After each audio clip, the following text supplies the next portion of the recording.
Sábado 14 de octubre del presente año 2023, amigos del Purgatorio, tanto en la señal de Forever, en nuestro dial 92.5 FM, como en nuestro canal de YouTube. Bienvenidos a este su espacio de entrevistas a personajes del ámbito público y privado. El país, día domingo, 15 de octubre, va a definir su futuro inmediato. Más de 13 millones de ecuatorianos están empadronados, tanto en el país como en las circunscripciones del exterior, para tomar una decisión entre Luisa González de la Revolución Ciudadana, que aspiran a volver al poder, y Daniel Noboa Sin, de parte de la Alianza Democrática Nacional, que para muchos es algo así como una carta de justicia en torno a sus linajes, ¿no? A su padre, a Álvaro Noboa Pontón, quien fue candidato 5 veces a la presidencia de manera infructuosa. Para el análisis estamos ahora mismo con el amigo y colega Juan Manuel Yepes de Diario Primicias, vasta experiencia en periodismo político. Juanma, buen día y bienvenido al Purgatorio. Buenos días, Jorge. Qué gusto. Un gran abrazo a ti y a todos los que te escuchan y te ven. Bien, gracias por tu tiempo, Juan Manuel. En el periodismo eso es casi que una especie en extinción. Correcto. Pero vamos al detalle. A ver, nuevamente el Ecuador polarizado. Creo yo que hay una foto bastante similar al 2021, con la diferencia de que Daniel Noboa, si bien es una figura nueva, proviene de un trayecto político desde su familia. Él desde chico vio a su padre ser candidato por 5 ocasiones sin lograr el objetivo. En esta polarización, ¿cuál es la diferencia entre el 21 y el 23 a propósito de las elecciones anticipadas tras la disolución de la Asamblea? Correcto. Efectivamente, una vez más, el escenario político ecuatoriano es de polarización. Es de una nueva, digamos, tendencia versus el mismo, entre comillas, enemigo, ¿no? Que en este caso es el correísmo. En 2021 teníamos a un candidato que no era nuevo tampoco en la escena política, ya venía tratando de llegar a la presidencia desde hace muchos años, tenía un equipo conformado, venía de la banca y claro, también fue una consecuencia de un desgaste del correísmo de los 10 años del correísmo que luego iba a tener una continuidad, digamos, con Lenín Moreno, pero que Lenín Moreno finalmente abandonó el barco y se dedicó más a perseguir a sus ex colegas que creo yo, a tratar de resolver los problemas, como por ejemplo la seguridad, que en ese momento ya comenzó a dar los primeros síntomas de ser un cáncer. Recordemos la explosión en Esmeraldas de este destacamento militar en el que participó este grupo terrorista Oliver Tierra. Entonces, las coyunturas, digamos, se parecen en algo, pero creo que también difieren, porque finalmente ahora ya no vamos o ya no está en el tablero electoral un banquero, sino un empresario joven que obviamente fue la sorpresa. La única trayectoria política que tuvo fue en la última asamblea, cuando llegó siendo representante de la provincia de Santa Elena y también, pues claro, como presidente de la Comisión del Régimen Económico. Pero de ahí no sabíamos nada más, o sea, más allá de que era hijo de Álvaro Noboa, del empresario que nunca logró ser presidente. Y claro, yo creo que el día de las elecciones ni él tampoco pensaba que iba a estar en los finalistas, ¿no? Entonces todo fue tan evidente que el día de las elecciones de primera vuelta estaban en el radar Otto Sonnenhorner, inclusive Jan Topic, pero en un momento determinado, justo el domingo, las cosas comenzaron a cambiar en la tarde y todo el mundo fue a buscar a Daniel Noboa, que era el aparente candidato que había pasado la segunda vuelta, y él tampoco sabía dónde recibir a la gente, ¿no? Entonces él tampoco sabía, se esperaba que esto pasaba. Entonces ahora eh, creo que sí hay muchas diferencias. Es un país que en estos momentos tiene graves problemas económicos, tiene un déficit presupuestario de cerca de 4.700 millones de dólares. Tienes un problema adicional de una consulta popular que te obliga o obliga al Estado a eliminar la extracción de petróleo del ITT. Eso también, pues lógicamente genera un gasto y dejas según los entendidos de recibir 1.200 millones de dólares para financiar el presupuesto. Tienes también un panorama internacional nada halagador, porque finalmente estás como que medio cerrado a la banca internacional para que te pueda prestar dinero y poder solventar estos problemas. Entonces, veo yo que los escenarios son muy complejos. El escenario anterior no tenía, digamos que un panorama económico tan desolado. Ahora tenemos que vernos con el fenómeno del niño, en ese momento no. Tenemos que vernos con posibles apagones por el problema del sistema eléctrico ecuatoriano. Tenemos el eterno problema de la seguridad que he visto que nadie ha presentado un proyecto integral porque no solo es cuestión de darle más chalecos o más vehículos o más uniformes a la policía, porque finalmente el problema de la seguridad no solo depende de eso, depende inclusive del poder judicial. Tienes problemas con el SNAI, que es el que genera o el que controla las cárceles. Inclusive han encontrado armas, drogas y etcétera en oficinas del SNAI en la penitenciaría del Litoral.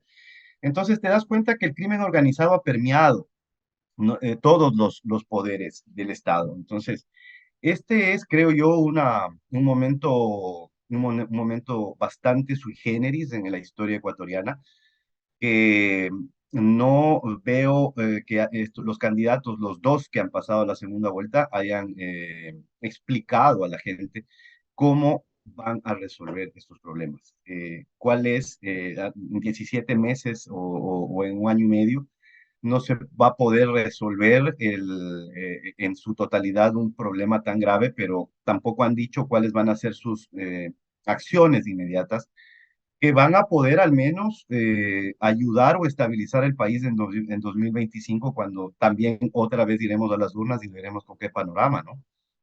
Claro, yo creo que lo más probable es que asistamos ante un gobierno de transición que por un lado quiera hacer las cosas en poco tiempo sin perder de vista el siguiente periodo. Es decir, cuidado y tenemos a un nuevo gobernante o a una nueva gobernante que tendrá la mitad de su cabeza en hacer obras y generar servicios, pero también en que necesita postularse de nuevo para extender su mandato por 4 años.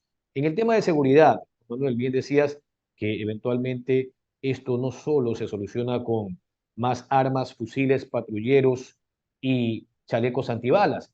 Quizás tomar el ejemplo del antecedente de Medellín después de vivir décadas de masacres, narcotráfico y demás, porque esto no es tan complejo, Juan Manuel, es simplemente estructurar un proyecto intersectorial a nivel social para llevar, por ejemplo, a las zonas deprimidas, Isla Trinitaria, Monte Sinaí y demás, actividades artísticas. Y no solamente hablo de teatro o de música, hay un sinnúmero de disciplinas, claro, al margen del fútbol, que, digamos, aparece como una especie de santo grial para alejar a los chicos de las drogas y hoy también del sicariato. Tenemos adolescentes que ya son sicarios. Entonces, ¿qué tanto cuesta esto? ¿Por qué no se lo ha logrado materializar? A ver, Medellín tiene, claro, o tuvo un lastre, ¿no? Con el cartel de Medellín, a ser el epicentro del crimen organizado más peligroso del mundo, ¿no? En la década del 80. Ahora, tú dices, ¿por qué es tan difícil ahora resolver el tejido social del que está hablando el municipio de Guayaquil actualmente? De hecho, vino una delegación de Medellín para compartir esas experiencias. Se reunió el alcalde con el señor Melguizo para comenzar digamos que a tener una idea de lo que va a pasar. Pero yo no sé, yo no estoy seguro de que, sí, es una parte complementaria al tema del arte, de la salud y del deporte, pero ya que nombras a sectores como Montesinaí, Voluntad de Dios, todos estos sectores abandonados, el problema creo que va más allá. El problema es que si a la gente no le das educación, si a la gente no le resuelves los problemas de salud, si a la gente no le devuelves lo que debe hacer el Estado, porque finalmente el Estado tiene que hacer, o la prioridad del Estado tiene que ser la educación, la salud y la seguridad. Entonces, y el acceso al trabajo. Entonces, ves zonas donde va el alcalde y dice, bueno, aquí vamos a hacer una cancha de fútbol. De acuerdo, está muy bien, creo que la gente lo agradeció, pero finalmente es gente que no tiene agua, que no Ujú. tiene acceso a servicios básicos y que toda esta ausencia de Estado es aprovechada por las bandas del crimen organizado que comienzan inclusive a tener negocios en el agua, ¿no? De la distribución del agua. Ellos son los que deciden qué profesores están en las escuelas y qué no, quién tiene acceso a los servicios básicos, a quién le dan, en todo caso, una ayuda económica para que puedan subsistir a cambio de protección.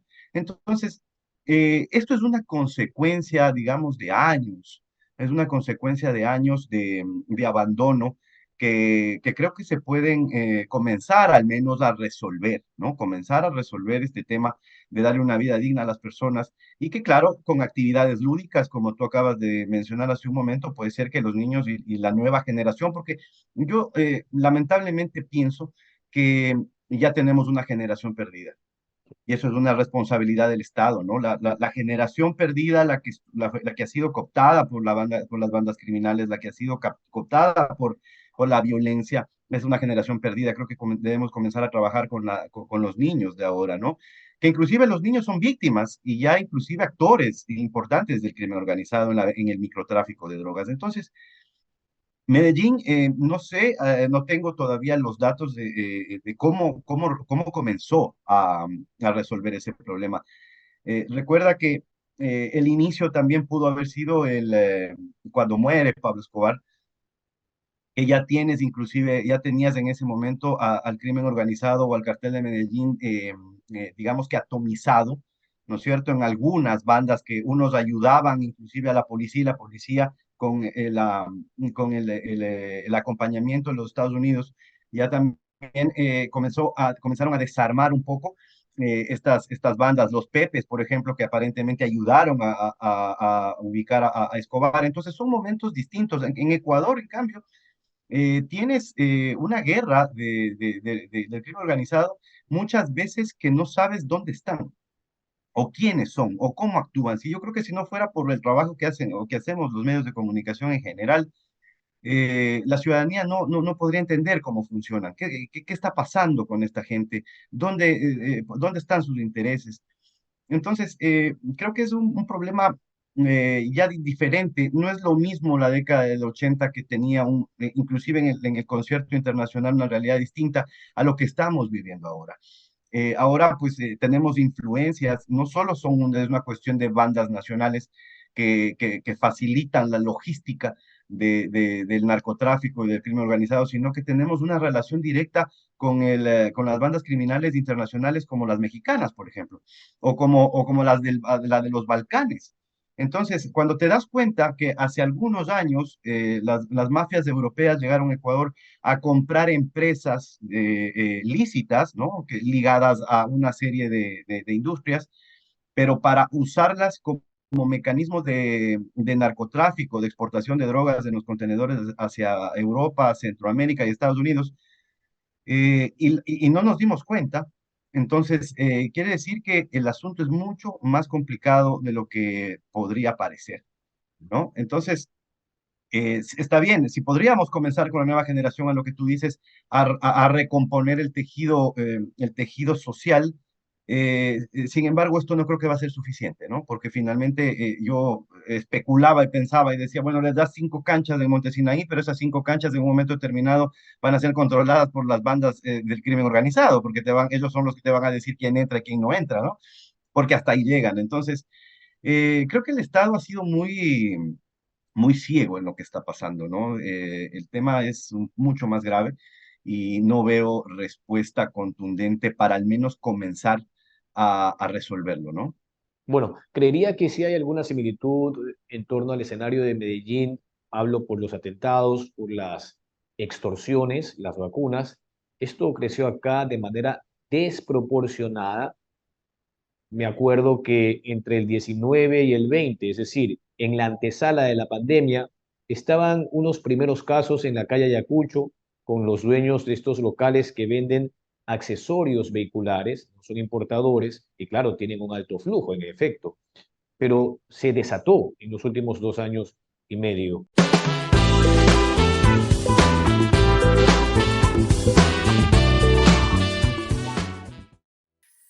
Juntos nos preparamos para enfrentar el fenómeno del Niño. Las lluvias en los próximos meses serán intensas. Para reducir riesgos, toma precauciones.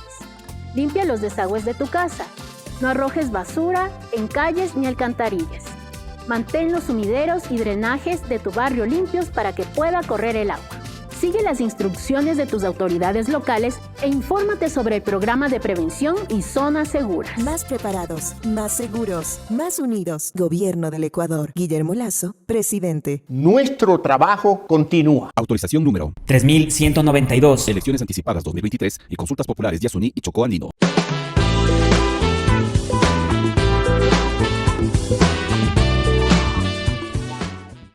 Ya en el caso de la economía, un poco para ir diversificando el diálogo, siempre se nos ha dicho que una de las mejores alternativas es generar incentivos tributarios a las empresas que contraten a trabajadores jóvenes, a chicos bachilleres o a universitarios.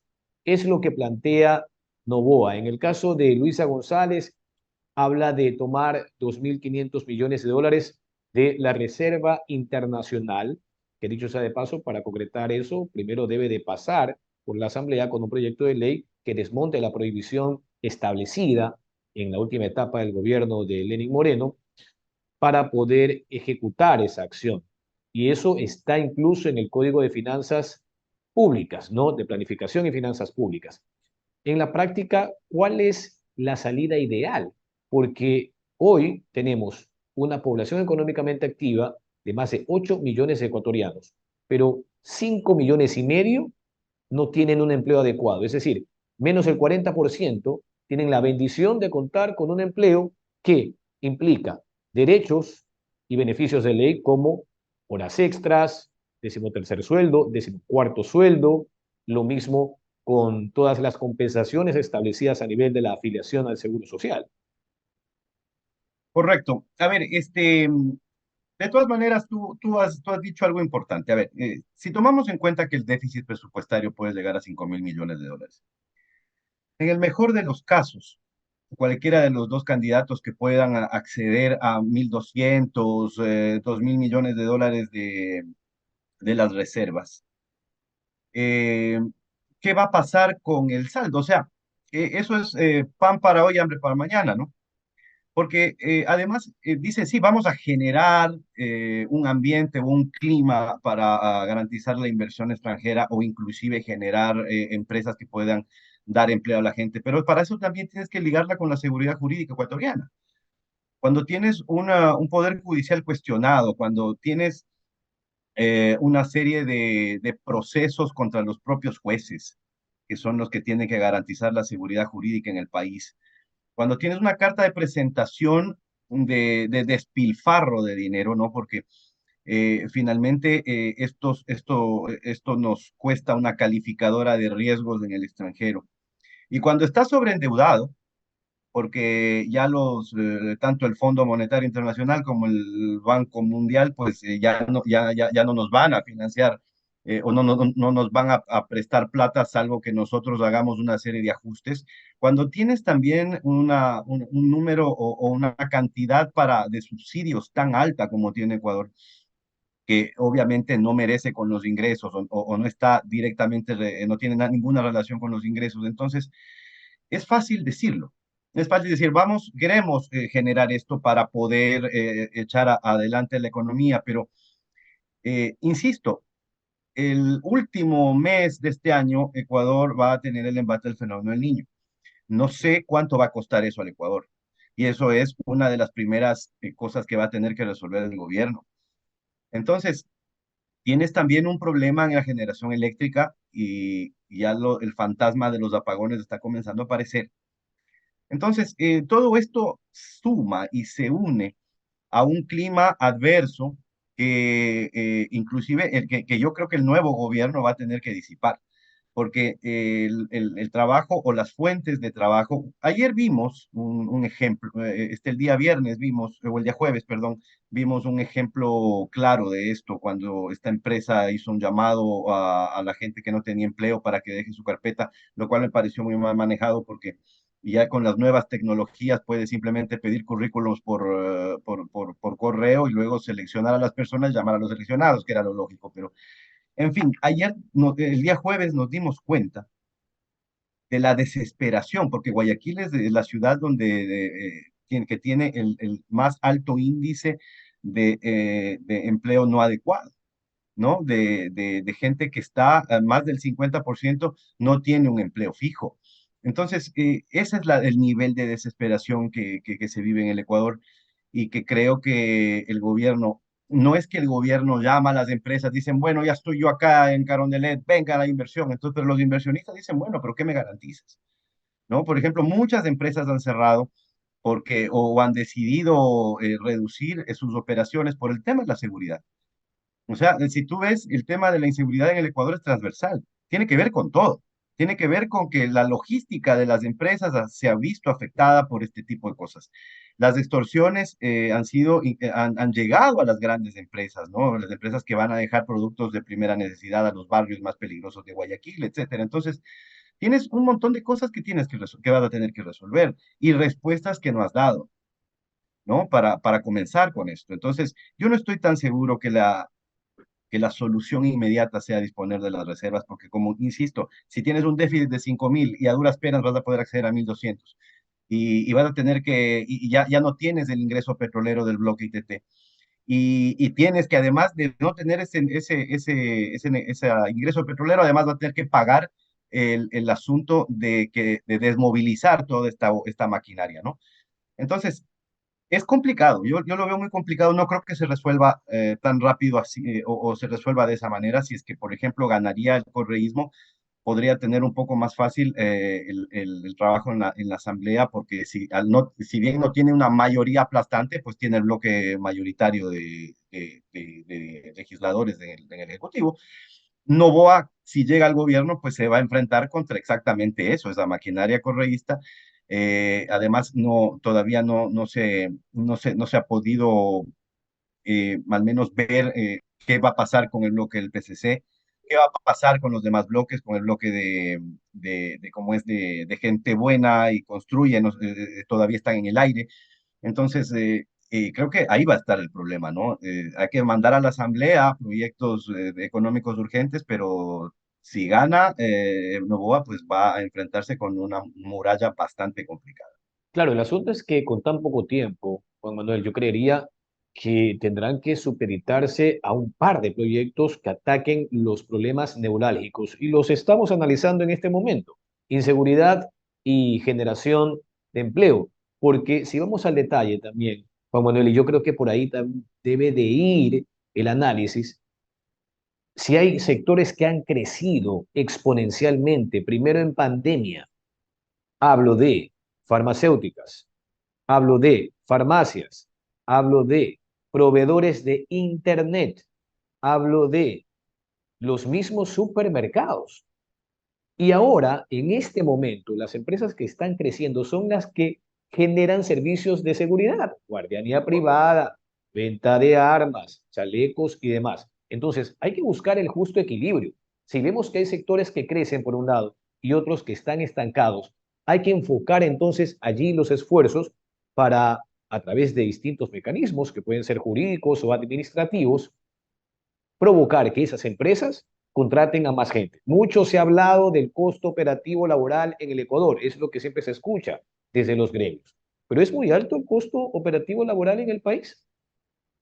A ver, yo creo que no sé si es muy alto el costo operativo en el país. Lo que sí estoy seguro es que, si imagínate, si tienes un reducido índice de personas con empleo pleno y te quejas de que es muy alta la logística o el tema de la masa salarial para las empresas privadas y que por eso no hay empleo en el país, pues entonces ahí tienes otro problema, ¿no? Ahí tienes otro problema porque finalmente tú has dicho algo bastante interesante. Hay una diversificación de empresas dedicadas ¿a qué? A resolverte el problema de coyuntura. ¿Y cuál es el problema de la coyuntura? La seguridad. Ves que tienes empresas especializadas en blindaje de autos, en blindaje de las ventanas, de los parabrisas, etcétera, de cosas. Y sí, eso podría ser, o eso es lo que podría ahora estar generando ingresos, pero también tienes un problema, creo yo, y además también en las telecomunicaciones. Eso ese tipo de negocios o de nichos están bastante en boga. Veo que también el sector inmobiliario se ha recuperado. Hay una inversión bastante importante en San Borondón, en Guayaquil. Llegan marcas internacionales a los centros comerciales ecuatorianos.